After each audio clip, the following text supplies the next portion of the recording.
I'm Kenneth, a relationship coach and a psychotherapist. Every relationship is different and every breakup is different. Work with me and you'll get professional help on your situation. And if you're in no contact, focused on personal growth, my creative healing course is filled with hours of exclusive content. Available now at AskCraig.net.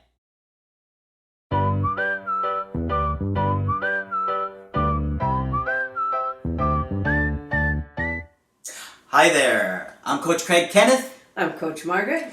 And in this video, we're going to be talking about, it's all about the connection.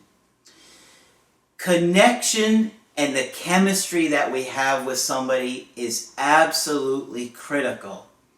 And, you know, many of us grew up in homes where we didn't have a good connection with our caregivers. Right. And it has a massive impact on us. Yes, it does. Okay?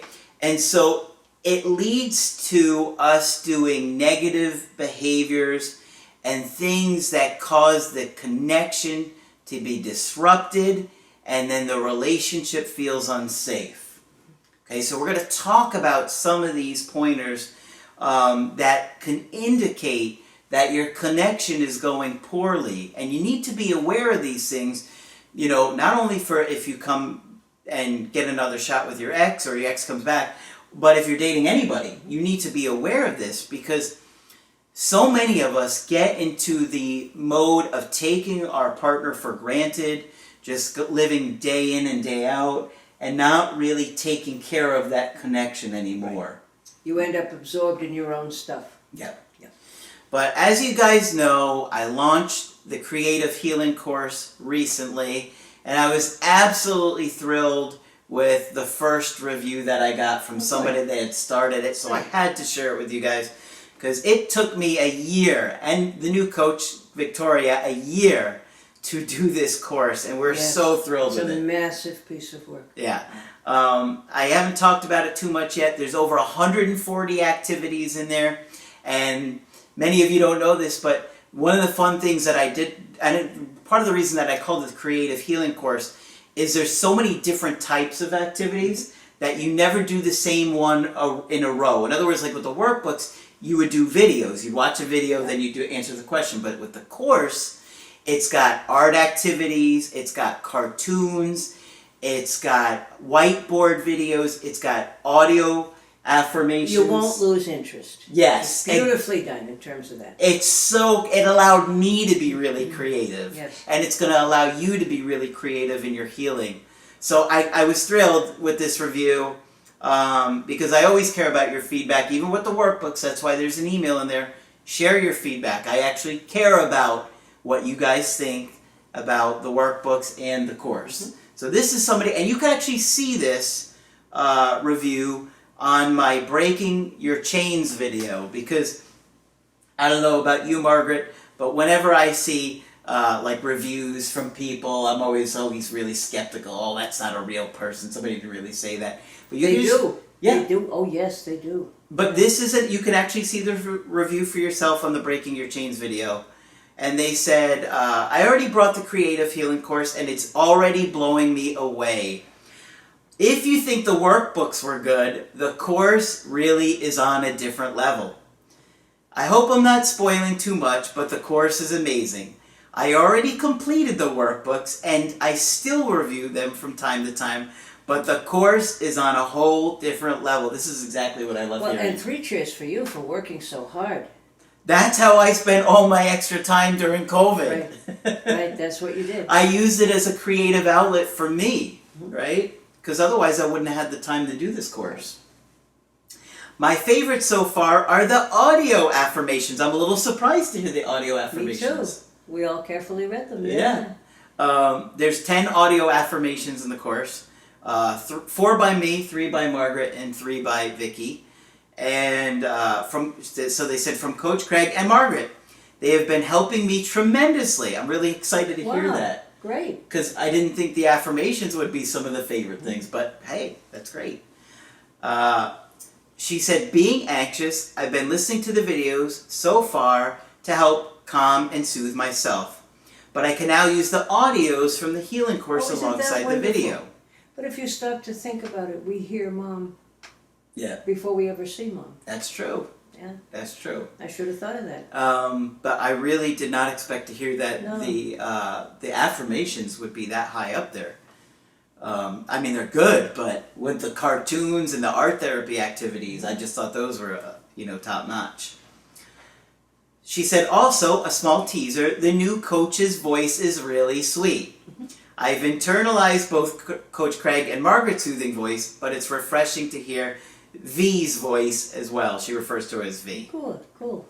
There are tons of other activities alongside the good old workbook segments as well. Creative arts, whiteboard presentations, cartoon animations, all of them help make the healing process fun, interesting, and rewarding.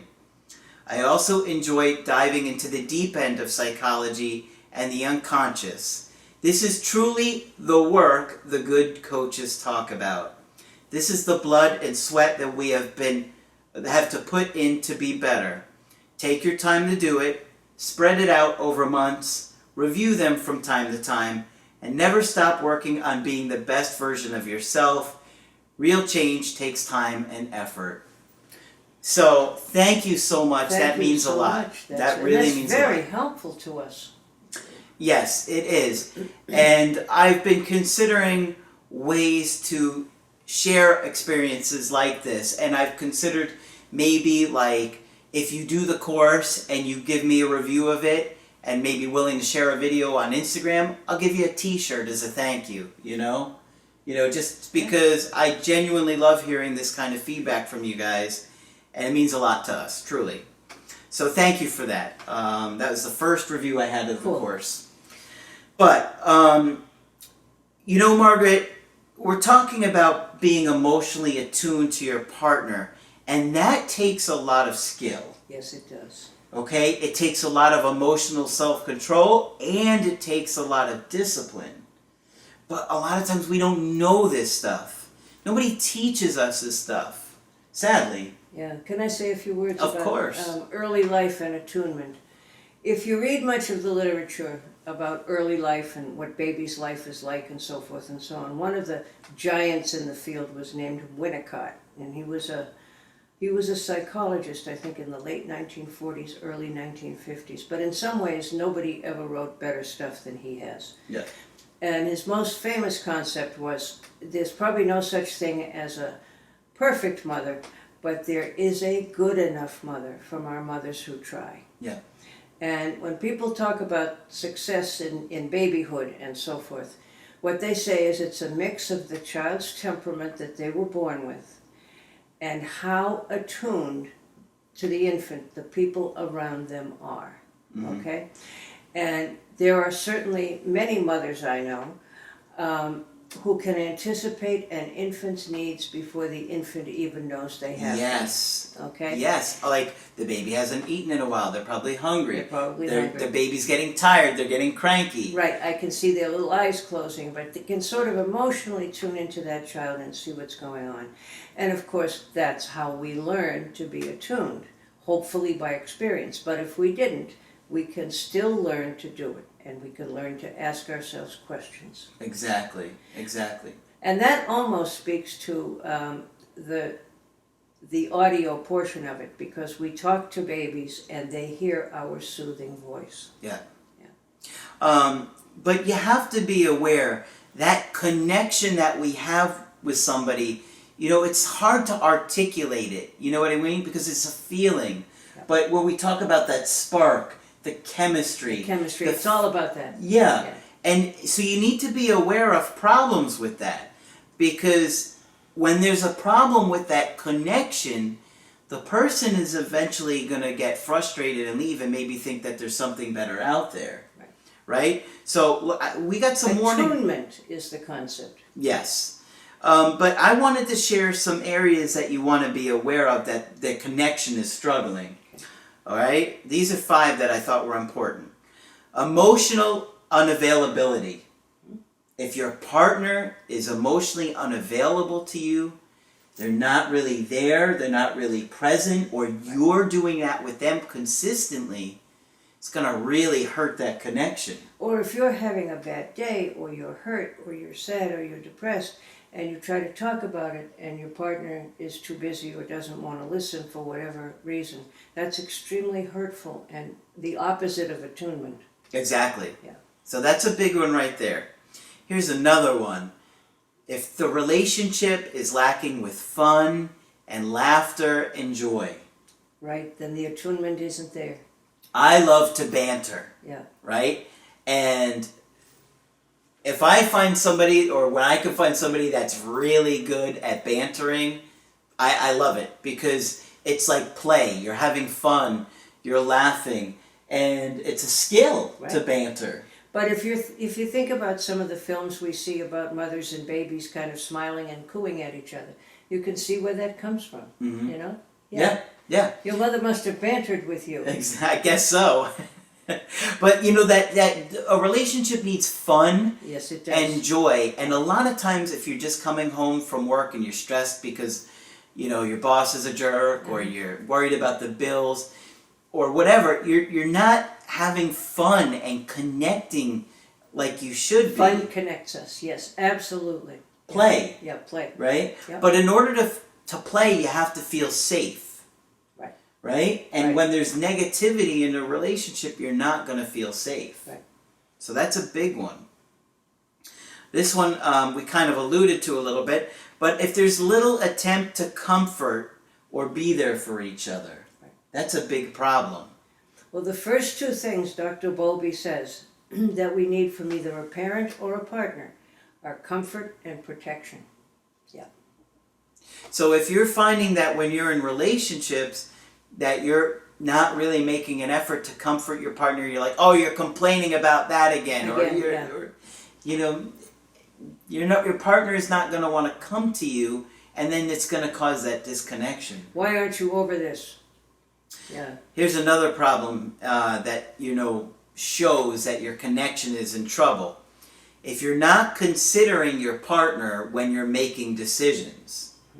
Right? Like I had a Skype call with a guy today when I was thinking about this video, that the girlfriend went out of state on his birthday. Oh dear.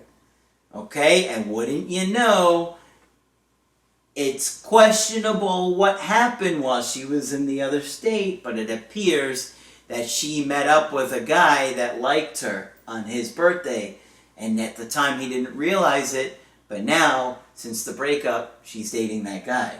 And it would have been bad enough on 364 days, but it was his birthday. Mm-hmm. People take birthdays incredibly seriously. They're very important. Yeah. I'm sorry for the guy. I'm sorry, mister. Whatever your name is. Yeah.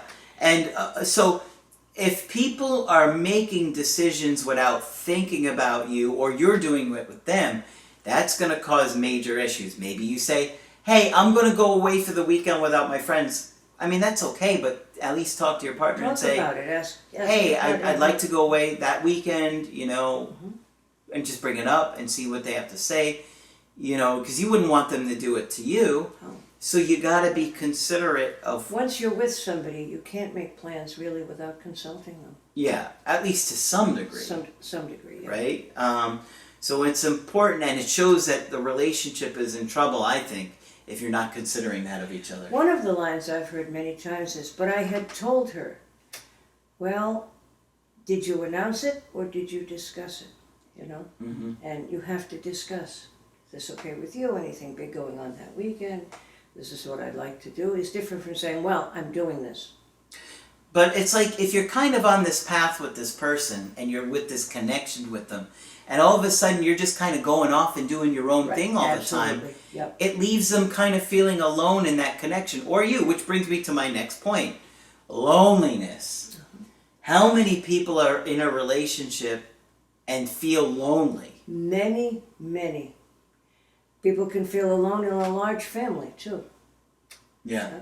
That's a big issue. Yes, it is. And if you reflect back, even with your partner that you've just recently broken up with, you may be thinking, wow, I did feel lonely a lot of the time. Or maybe they told you they felt lonely a lot of the time. Yes. So that's a big issue. And if you're not connecting with them, engaging with them, being attuned with them, it's going to lead to one or both people feeling lonely. Right. And if they're going to feel lonely, eventually they're going to look for somebody else to spend time with. Yeah, people always talk about feeling alone in a crowd, but feeling alone in a relationship is worse. And I've known many people who went through that, and their partner had no idea. Yep. Yeah. So these are 5 things that you really want to consider as far as that connection goes. So those are warnings that the connection needs to be looked at and reattuned. We'll tune it up, since that's the operative word. That's right. We need a connection tune-up. And you want to be proactive in Yeah. considering these things, Yeah. so you don't make those mistakes. And it does take energy to stay connected with somebody. Absolutely. It does. It's an energy flow in a way. But when you do stay in that connection, it should be giving you energy, right? Yes, if it's working right, you get energy. You don't just give it. Yeah. So that's why you have to learn the skills and really make the changes, so that if you're trying to reattract an ex or date other people and form new relationships, you want to know how to do this. That's It's very right. important. That's right. All right? Anything else? Not that I can think of. Okay. Hopefully you found this helpful. Of course, if you want to get our help personally, just go to my website, askcraig.net, sign up for the coaching option that works best for you. I do email coachings and I do Skype. And of course, Margaret is available for Skype coaching. If you feel I can be helpful, please sign up. Just click on Margaret on the top of the website to do that. That's it for this video. I'm Coach Craig Kenneth. I'm Coach Margaret. And we will talk with you soon.